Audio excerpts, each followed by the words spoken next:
I was playing golf with Charles Kelly one day, and Charles is probably my best friend in the business. I mean, he's my guy. We get along really well. We're good friends, and he said, "Man, how come we've been in Nashville like 7 years? We've never written a song." And I was like, "Wow." I hadn't really thought about it, but he was right. We had never written a song together, and so we decided we're going to write together. And I got to the session, and he had this great idea he had started that. With the opening line, you know, sitting in a bar in New York City, everybody here looking New York pretty, and I just thought he had this great idea to write a song about this girl who lives in New York, who's from the South, who's just different than everybody else. And we sat down and we started, you know, writing it, and Nathan Chapman's such a genius with melodies and stuff on the guitar, and it was awesome. And I mean, when we finished it, we were sitting around and I said, "This is my first single." There was no doubt in my mind that was the first single. Yeah, that's the one of the things that really attracted me to the song and made me so proud of it and so happy with it. I'd never done anything like this before in country music. I'd never done a big party song before. It brought out a cool side of fun for me and just not so serious. You know, True Believers, I love that record, but it's so serious. It's such a serious record. And you know, with this song, it was just so much, you know, fun. It's just the guy that I'm not anymore, but you know, we could sing about it anyway, and that was fun. I mean, there's gonna be some fun songs on the record, but you know, just like I always do, you know, always write some songs about relationships with family, just because they always come up when you're sitting down writing with guys, and it's always some good song that you can't not record. I realized with this record, I can't go into any record saying, I want to do this. I got to go into a record, let the songs dictate what I do, and make the record that the songs say I have to make. As we were going in, we wanted to have a little more fun with this record, and I don't think we went into True Believers saying we were going to be very serious. It just ended up that way. And so with this record, you know, I think it's going to end up a little more fun. Oh, got some great songs. I mean, we got this great country song that I'm going to play tonight with Rivers Rutherford called Southern Style.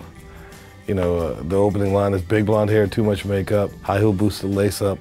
Got two first names that came from her grandma's on both sides. You know, it's one of those country tunes that I love. We got a song called I Sang that I also wrote with Rivers and Tim James, and that's a song about being a singer and how that I was never, you know, the best player on the team or the fastest player on the team.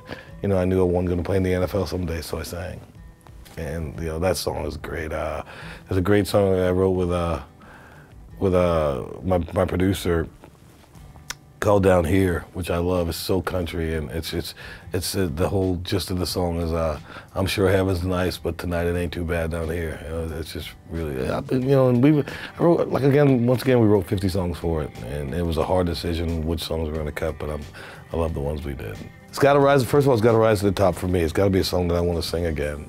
Yeah, because I really believe that if you don't want to sing a song for the rest of your life, don't put it on your record, because you never know what's going to be a hit.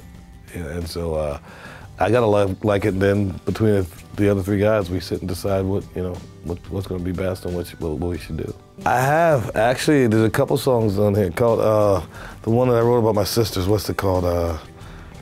Oh goodness, it'll come to me. But I wrote a song about my sisters on that record. I'm surprised. It's got the harmonica on it and everything. I'm surprised I've never cut it for a country record, because to me that song is a country. When that record was on in the house the other day, and I listened to it, and I was like, man, that's a country song. But you know, when you're writing so much, you always forget that there's other songs out there.